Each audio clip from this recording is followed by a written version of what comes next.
and welcome back to the Listening Lounge. My name is Nick Day, CEO of JGA Recruitment Group, specialist payroll and HR recruiters. Now, right now, there is so much noise, it can be hard to be heard. So I want you all to relax and take this opportunity to learn something new, because they say the quieter we are, the more we hear, and that listening is the secret to discovering the greatest of stories. Well, I'm delighted today to welcome someone I know well, someone I've recorded an HR L&D podcast with in the past, and that man is Lars Hyland, Chief Learning Officer at Totara Learning. I'm going to kick straight off into the first question, because the world of work is being transformed significantly by this pandemic, and the long-term effects of which are still playing out. So what I'd like to ask is, what are the underlying disruptors that you think will really shape our organizations in the future?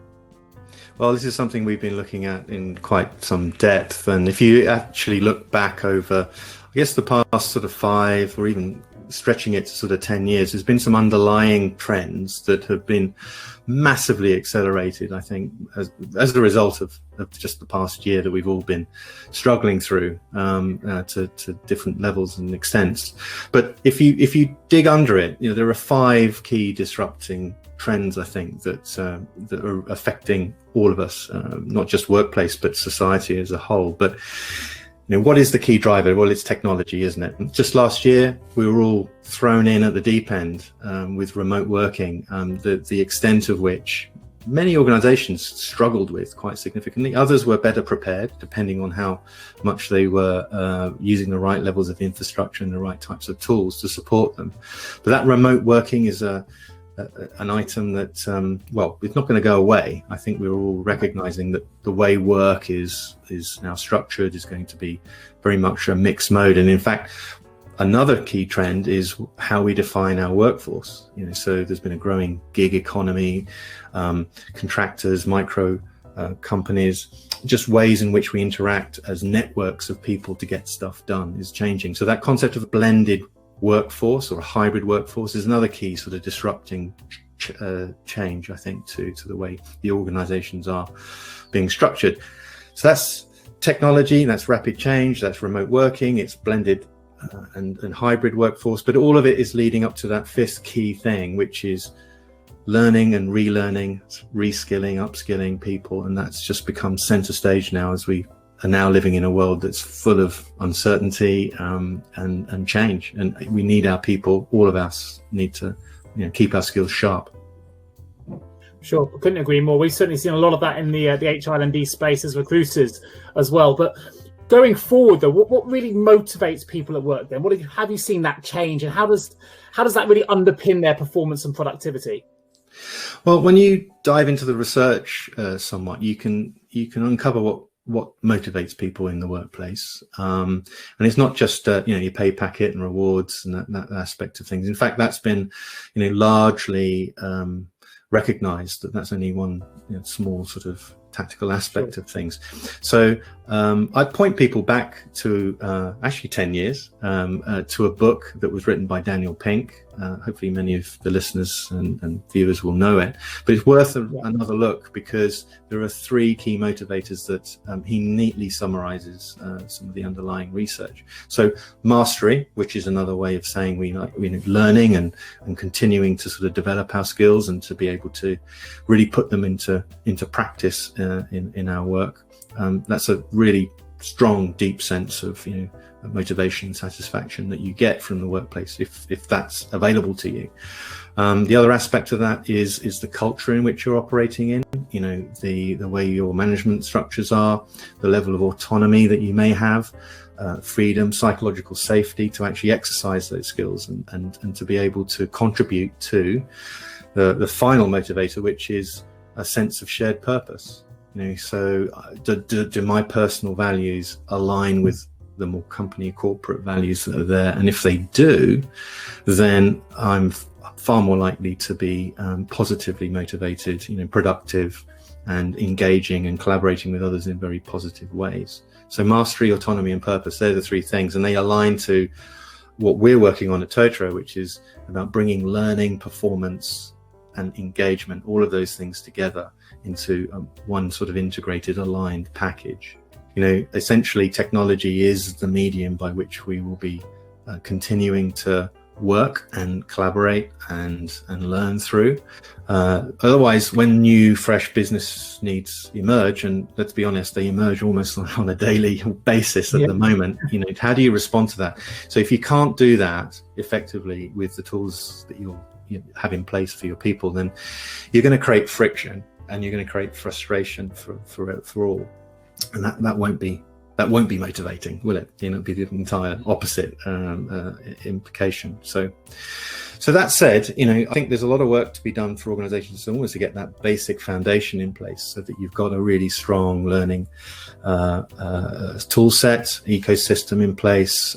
You've got performance management much more closely aligned to the learning opportunities and pathways that people have in their organizations, and being able to bring all of those elements together so that people can collaborate more freely. All of that is mediated by technology and infrastructure that you need in place. Otherwise, you know, the future is one where organizations that can adapt and are resilient and have people that are adaptable and resilient in themselves, you know, they're going to be able to respond the best to the competitive landscape that's there.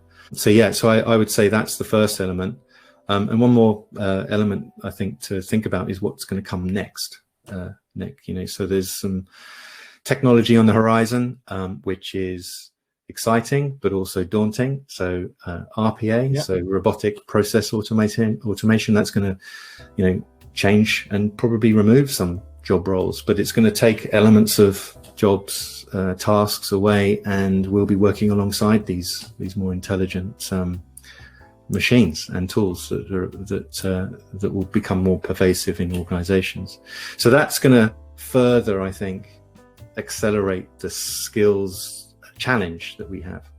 And I don't know if you're aware of the report, the workforce, the WEF report that was saying that in 2030, 1 billion people, that's 1 billion people need to be reskilled if they're not going to have their jobs at threat. So that's a significant challenge for us all. Totara platform offers you know, a number of different solutions for clients across performance and other elements as well. I'd much rather if you could just tell the listeners a little bit more about your platform and how you're seeing clients utilize it during this pandemic. Sure. So Totara has a talent experience platform that brings together learning management, engagement and collaboration, and performance management all together.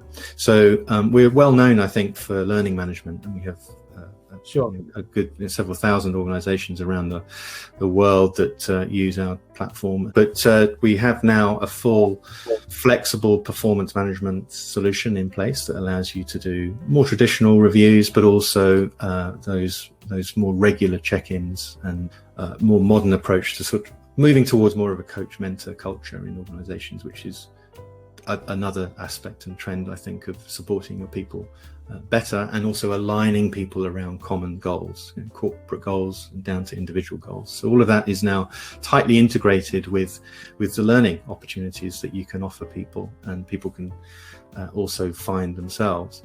But we've also added in an engagement platform, and Totara Engage, and that offers a space where all people in an organization can create, they can curate and share content and ideas, solutions right across silos.